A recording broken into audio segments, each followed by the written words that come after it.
Halo teman-teman, apabila Indonesia lolos ke putaran keempat kualifikasi Piala Dunia 2026 zona Asia, maka Indonesia berpotensi bertemu dengan Uni Emirat Arab yang akan menjadi lawan paling menakutkan Indonesia di putaran keempat nanti. Kenapa demikian? Karena ternyata Uni Emirat Arab ini banyak sekali diperkuat pemain naturalisasi teman-teman. Jadi dalam beberapa tahun terakhir, Federasi Sepak Bola Uni Emirat Arab banyak sekali melakukan proses naturalisasi bagi pemain asing yang bermain di Liga 1 Uni Emirat Arab, dan itu merupakan cara mereka agar bisa lolos ke Piala Dunia 2026 teman-teman. Dan pada bulan Maret 2025 ini, bulan lalu teman-teman, Federasi Sepak Bola Uni Emirat Arab baru saja meresmikan 5 pemain naturalisasi baru mereka, yang artinya jumlah pemain naturalisasi mereka semakin banyak, semakin bertambah hingga sekarang. Dan tentu ini merupakan sinyal yang berbahaya bagi lawan-lawan Uni Emirat Arab termasuk Indonesia yang sangat besar potensinya bertemu dengan Uni Emirat Arab di putaran keempat kualifikasi Piala Dunia 2026 zona Asia teman-teman. Dan berikut merupakan gambaran dari pemain naturalisasi baru yang dimiliki oleh Uni Emirat Arab. Yang pertama, di mana Lucas Pimenta per Maret 2025 resmi menjadi bagian dari warga negara Uni Emirat Arab dan dipanggil memperkuat timnas Uni Emirat Arab teman-teman.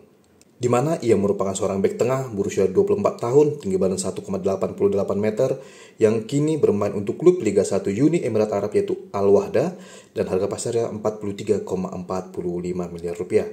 Sebelumnya pemain ini berkebangsaan Brazil, akan tetapi per Maret 2025 ia resmi menjadi warga negara Uni Emirat Arab dan bisa membela timnas Uni Emirat Arab, dan bahkan telah melakukan debut di bulan Maret 2025 ini teman-teman.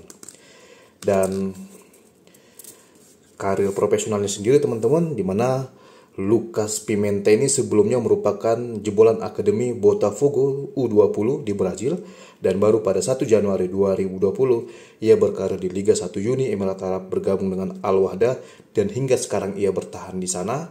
Dan kurang lebih setelah 5 tahun ia bermain di Liga Uni Emirat Arab, maka ia baru bisa menjalani proses naturalisasi sehingga di bulan Maret ini ia bisa menjadi bagian dari timnas Uni Emirat Arab. Di musim ini, Lucas Pimenta ini tentu menjadi pemain inti di skuad utama Al-Wahda. Ia telah tampil dalam 15 laga, koleksi 2 gol dan juga 1 assist. Dan catatan golnya tidak begitu penting bagi seorang pemain yang berposisi sebagai bek tengah seperti Lucas Pimenta ini. Dan ia juga berkesempatan tampil di 1 laga di Piala Presiden Uni Emirat Arab teman-teman. Sedangkan di level tim nasional, sebelumnya pemain ini belum pernah membela tim nasional manapun sebelum pada akhirnya ia membela timnas Uni Emirat Arab, di mana di level junior pun pemain ini belum pernah membela timnas Brazil teman-teman. Dan pada 20 Maret 2025, ia secara resmi melakukan debutnya bersama timnas Uni Emirat Arab. Kala itu di bulan lalu mereka berhadapan dengan Iran teman-teman. Dan bisa kita lihat, ia di bulan Maret tampil dalam 2 laga, yang artinya dalam 2 laga timnas Uni Emirat Arab bulan lalu, pemain ini selalu diturunkan pelatih kepala timnas Uni Emirat Arab teman-teman. Dan selanjutnya yang kedua teman-teman, ada pemain bernama Jonathan Santos yang merupakan pemain naturalisasi baru kedua timnas Uni Emirat Arab di bulan Maret 2025, di mana ia merupakan pemain yang bermain untuk klub Liga 1 Uni Emirat Arab yaitu Al-Was, dan merupakan pemain pinjaman dari klub Al-Ain sesama klub Uni Emirat Arab teman-teman. Dan ia sebelumnya berkebangsaan Brazil teman-teman, akan tetapi kini menjadi warga negara Uni Emirat Arab. Di mana Jonathan Santos ini memiliki pasar 8,69 miliar rupiah, sayap kiri berusia 23 tahun dengan tinggi badan 1,76 meter. Dan pemain ini resmi melakukan debut bersama timnas Uni Emirat Arab pada 20 Maret 2025 lalu. Di mana karir profesional dari Jonathan Santos ini dimulai di Liga Uni Emirat Arab pada tahun 2020. Sebelumnya pemain ini berkarir di Brazil sana, akan tetapi di tahun 2020 ia resmi bergabung dengan salah satu klub Uni Emirat Arab yaitu Hatta Club. Kemudian sempat dipinjam Al Ain dan kembali ke Hatta Club, dan tahun 2022 ia direkrut oleh Al Ain, dan pada tahun 2024 tepatnya pada 1 Oktober ia dipinjam oleh Al-Was hingga akhir musim ini yaitu Mei 2025 teman-teman. Dan di musim ini catatan gol dari Jonathan Santos ini bisa dikatakan tidak begitu spesial, karena di Liga 1 Uni Emirat Arab musim ini dari 13 laga ia hanya mencetak 2 gol, dan 1 gol dari 2 laganya di Piala Liga Uni Emirat Arab, dan dalam 1 laga Piala Super Uni Emirat Arab ia tidak mencetak gol. Dan di ajang Liga Champion Asia Elite atau Liga Champion Asia 1, pemain ini mencetak 1 gol dan dia juga 1 assist dari 7 penampilannya bersama Al Ain teman-teman. Sedangkan di UEFA Presiden Cup, pemain ini mencetak 1 gol tanpa assist maupun gol, teman-teman.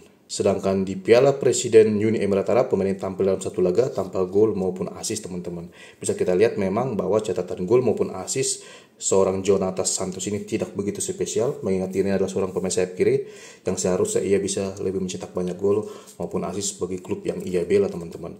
Dan di bulan Maret 2025 ini, pemain telah melakukan 2 laga internasional bersama Timnas Uni Emirat Arab, yang artinya di bulan Maret di 2 laga Timnas Uni Emirat Arab, pemain ini selalu tampil, teman-teman. Dan kita ketahui bersama, ia sama sekali tidak mencetak gol dalam debutnya tersebut.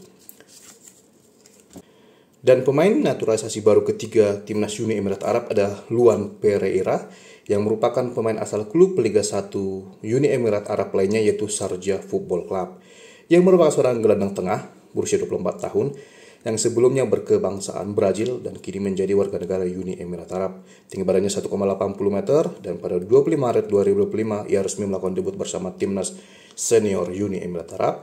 Harga pasarnya cukup tinggi, yaitu 78,22 miliar saat ini.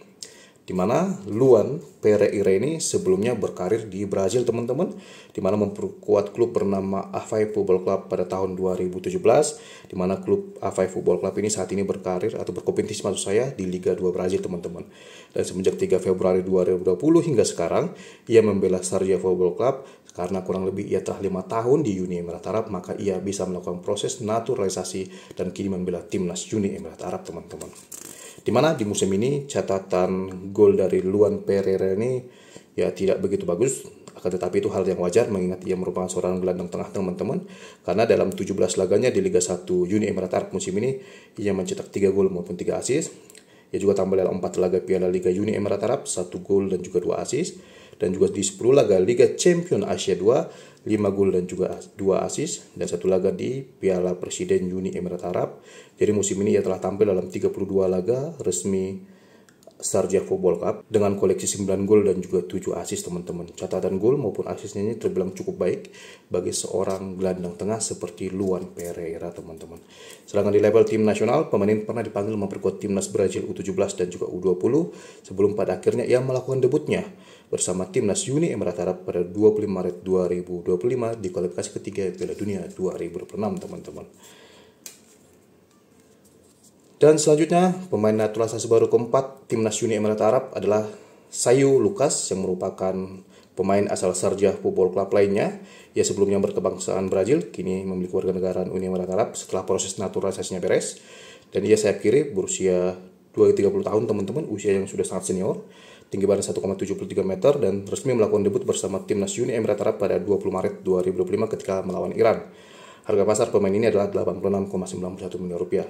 Di musim ini, walaupun usianya telah menginjak 30 tahun, torehan gol maupun assist Caio Lucas ini terbilang baik, teman-teman. Kita bisa lihat dari 18 laganya di Liga 1 Uni Emirat Arab di musim ini, ia telah mencetak 9 gol dan juga 5 assist. Sedangkan di ajang Piala Liga Uni Emirat Arab, ia mencetak 4 gol tanpa assist dari 3 penampilannya. Di Liga Champion Asia 2, ia mencetak 5 gol dan juga 2 assist dari 9 penampilannya. Dan 1 gol tanpa assist ia torehkan dari 1 laganya di ajang UEFA President Cup musim 2024-2025, teman-teman.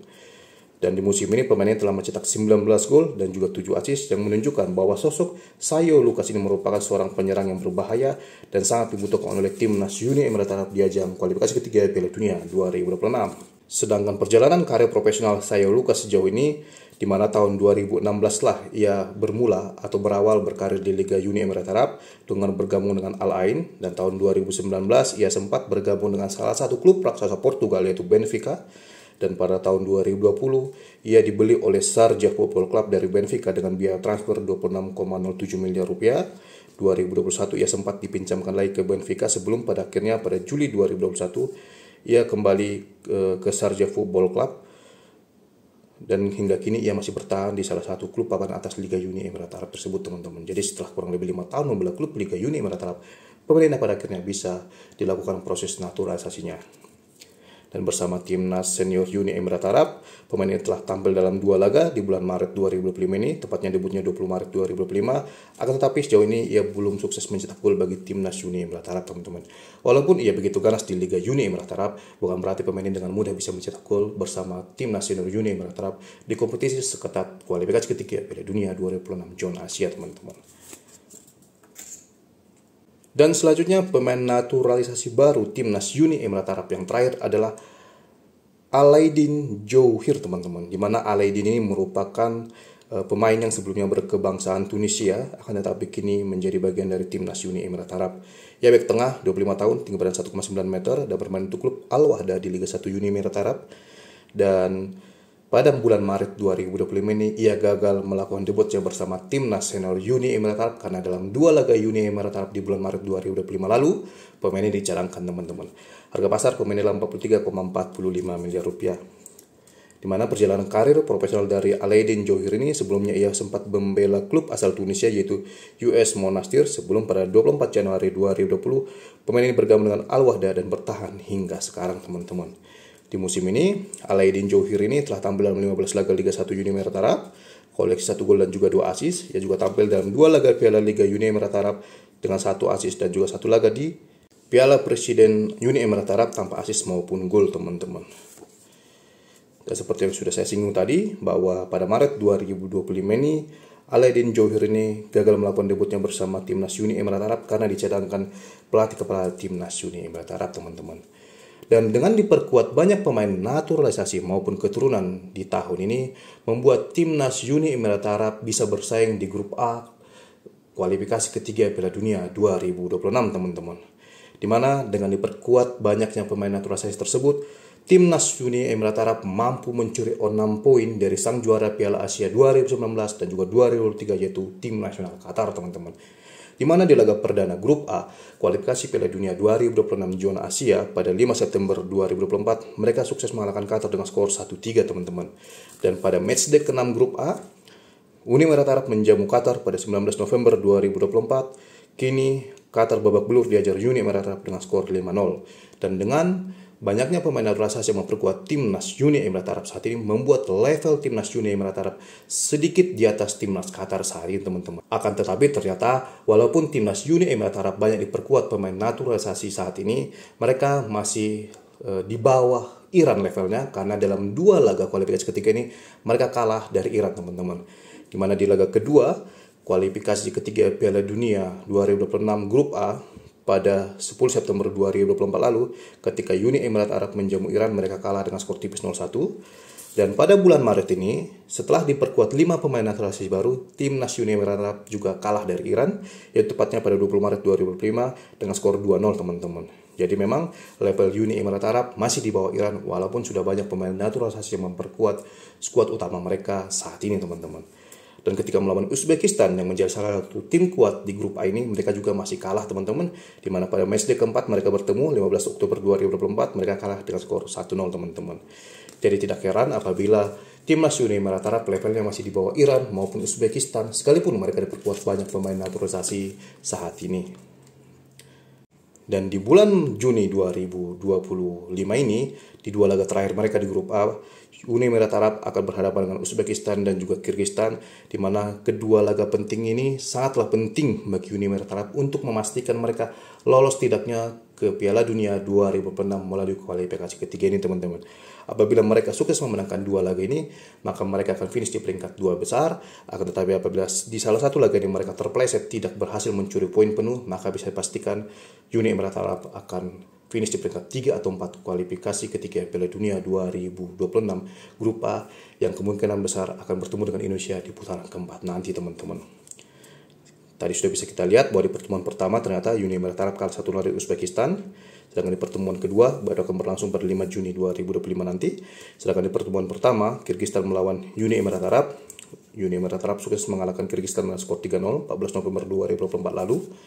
Dan pada bulan Juni nanti mereka akan tetap berjuang mencuri poin di markas Kyrgyzstan untuk bisa memastikan diri agar bisa lolos ke Piala Dunia 2026 melalui kualifikasi 3 ataupun melalui kualifikasi keempat, teman-teman.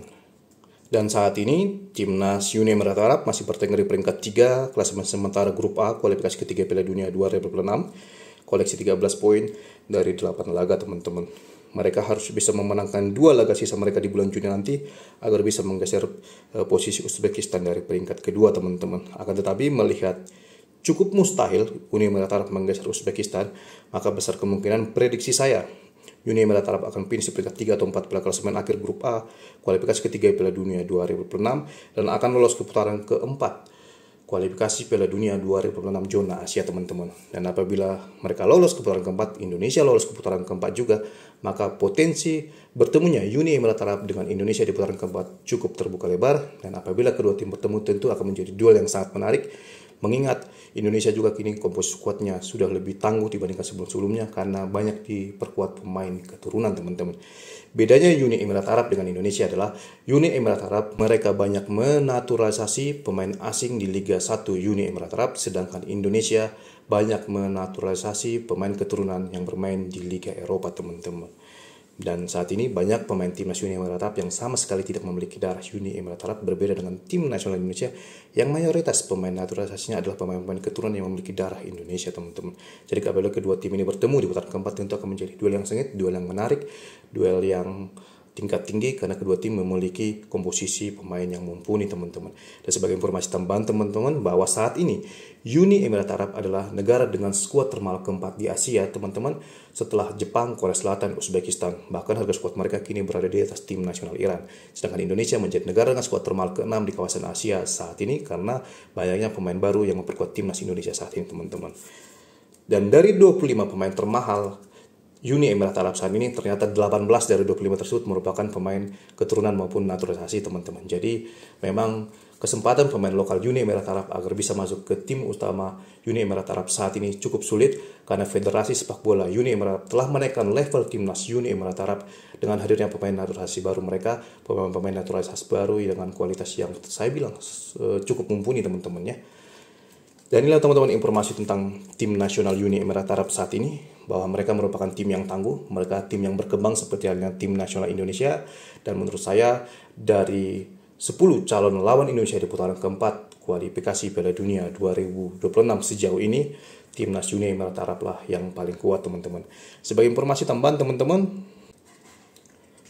bahwa saat ini masih ada 10 tim atau 10 negara yang berpotensi menjadi calon lawan Indonesia di putaran keempat nanti. Di mana dari grup A masih ada Uzbekistan, Uni Emirat Arab, Qatar, dan juga Kyrgyzstan yang berpotensi menjadi lawan Indonesia di putaran keempat nanti teman-teman. Sedangkan di grup B, karena sama sekali belum ada tim yang lolos ke Piala Dunia 2026, maka ke-6 negara ini masih berpeluang menjadi lawan Indonesia putaran keempat nanti teman-teman. Dan nanti ini semua akan terjawab di bulan 6 nanti siapa tim-tim yang pada akhirnya lolos ke putaran keempat kualifikasi Piala Dunia 2026 zona Asia. Dan sebagai informasi tambahan lagi teman-teman, di putaran keempat nanti akan ada 6 negara yang akan bertanding, di mana ke-6 negara ini merupakan negara-negara yang menghuni posisi 3 dan 4 pada klasemen akhir grup A, grup B, grup C kualifikasi ketiga Piala Dunia 2026 teman-teman. Ke-6 negara tersebut akan dibagi 2 grup, di mana Indonesia sendiri kalau lolos ke putaran keempat ini tidak akan bertemu dengan sesama negara yang berasal dari grup C, melainkan Indonesia akan bertemu dari satu perwakilan dari grup A dan juga dari grup B teman-teman. Di mana format daripada kualifikasi keempat ini teman-teman, setiap negara di masing-masing grup akan bertemu dengan negara lainnya masing-masing satu kali teman-teman. Pimpinan klasemennya nanti akan secara otomatis lolos ke Piala Dunia 2026, sedangkan sang runner-up akan lolos ke kualifikasi kelima teman-teman. Di mana duel putaran keempat ini akan berlangsung di lokasi netral atau tempat netral teman-teman, dan akan dimulai pada 8 Oktober 2025 dan akan berakhir juga di bulan yang sama teman-teman. Dan mudah-mudahan saja Indonesia bisa lolos ke Piala Dunia 2026 melalui kualifikasi keempat ini, karena apabila Indonesia gagal di kualifikasi keempat ini, tantangan di kualifikasi kelima memang terbilang cukup mudah, akan tetapi pemenang di kualifikasi kelima ini nanti akan melaju ke babak playoff antar benua, dan di babak playoff antar benua akan sangat sulit bagi negara Asia untuk lolos ke Piala Dunia melalui jalur tersebut, karena biasanya wakil Asia ini akan bertemu dengan wakil-wakil asal Amerika Selatan maupun asal Amerika Utara, Tengah ataupun Karibia teman-teman. Dan memang langkah yang paling realistis bagi Indonesia agar bisa lolos ke Piala Dunia 2026 adalah melalui kualifikasi keempat nanti teman-teman. Walaupun tantangannya tidak mudah karena seperti yang sudah kita singgung tadi, ada Uni Emirat Arab yang berpotensi besar menjadi lawan Indonesia di kualifikasi keempat nanti teman-teman. Dan apabila pun Uni Emirat Arab lolos menjadi salah satu tim dari grup A ke Piala Dunia 2026 di kualifikasi ketiga ini, ada Uzbekistan yang bisa menjegal langkah Indonesia. Akan tetapi siapapun lawan Indonesia, tentu kita berharap Indonesia bisa bermain dengan baik dan memenangkan duel di kualifikasi keempat nanti dan lolos ke Piala Dunia 2026. Inilah teman-teman informasi yang bisa berikan kepada teman-teman semua di video saya kali ini. Jika teman-teman menyukainya, silakan like, subscribe, komen secara sopan dan bijaksana, dan sampai ketemu lagi di video saya selanjutnya. Terima kasih teman-teman.